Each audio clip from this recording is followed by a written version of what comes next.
Now a certain man was ill, Lazarus of Bethany, the village of Mary and his sister Martha. Mary was the one who anointed the Lord with perfume and wiped his feet with her hair. Her brother Lazarus was ill. So the sisters sent a message to Jesus, "Lord, he whom you love is ill." But when Jesus heard it, he said, "This illness does not lead to death, rather it is for God's glory, so that the Son of God may be glorified through it." Accordingly, though Jesus loved Martha and her sister and Lazarus, after having heard that Lazarus was ill, he stayed 2 days longer in the place where he was. Then after this, he said to his disciples, "Let us go to Judea again." The disciples said to him, "Rabbi, the Jewish leaders were just now trying to stone you. Are you going there again?" And Jesus answered, "Are there not 12 hours of daylight? Those who walk during the day do not stumble because they see the light of this world. But those who walk at night stumble because the light is not in them." After saying this, he told them, "Our friend Lazarus has fallen asleep, but I am going there to awaken him." The disciples said to him, "Lord, if he's fallen asleep, he will be all right." Jesus, however, had been speaking about his death, but they thought that he was referring merely to sleep. Then Jesus told them plainly, "Lazarus is dead. For your sake I am glad I was not there, so that you may believe. But let us go to him." Thomas, who was called the twin, said to his fellow disciples, "Let us also go, that we may die with him." When Jesus arrived, he found that Lazarus had already been in the tomb 4 days. Now Bethany was near Jerusalem, some 2 miles away, and many of the Judeans had come to Martha and Mary to console them about their brother. When Martha heard that Jesus was coming, she went and met him, while Mary stayed at home. Martha said to Jesus, "Lord, if you'd been here, my brother would not have died. But even now I know that God will give you whatever you ask of him." And Jesus said to her, "Your brother will rise again." And Martha said to him, I know that he will rise again in the resurrection on the last day."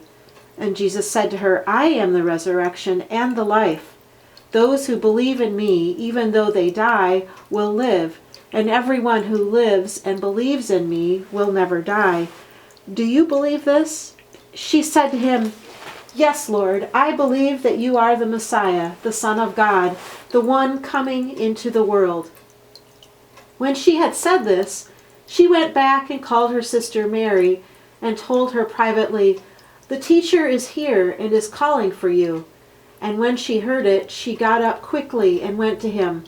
Now Jesus had not come to the village yet, but was still at the place where Martha had met him. The Judeans who were with her in the house, consoling her, saw Mary get up and quickly go out. They followed her because they thought that she was going to the tomb to weep there. When Mary came where Jesus was and saw him, she knelt at his feet and said to him, "Lord, if you had been here, my brother would not have died." When Jesus saw her weeping and the Judeans who came with her also weeping, he was greatly disturbed in spirit and deeply moved. He said, "Where have you laid him?" And they said to him, "Lord, come and see." Jesus began to weep, and so the Judeans said, "See how he loved him." But some of them said, "Could not he who opened the eyes of the blind men have kept this man from dying?" Then Jesus, again greatly disturbed, came to the tomb. It was a cave, and a stone was laying against it. Jesus said, "Take away the stone." And Martha, the sister of the dead man, said to him, "Lord, already there is a stench because he has been dead 4 days." Jesus said to her, "Did I not tell you that if you believed, you would see the glory of God?" So they took away the stone. And Jesus looked upward and said, "Father, I thank you for having heard me. I know that you always hear me, but I have said this for the sake of the crowd standing here, so that they may believe that you sent me." And when he had said this, he cried in a loud voice, "Lazarus, come forth!" The dead man came out, his hands and feet bound with strips of cloth, and his face wrapped in a cloth. And Jesus said to them, "Unbind him and let him go." Now many, therefore, who had come with Mary and had seen what Jesus did, believed in him.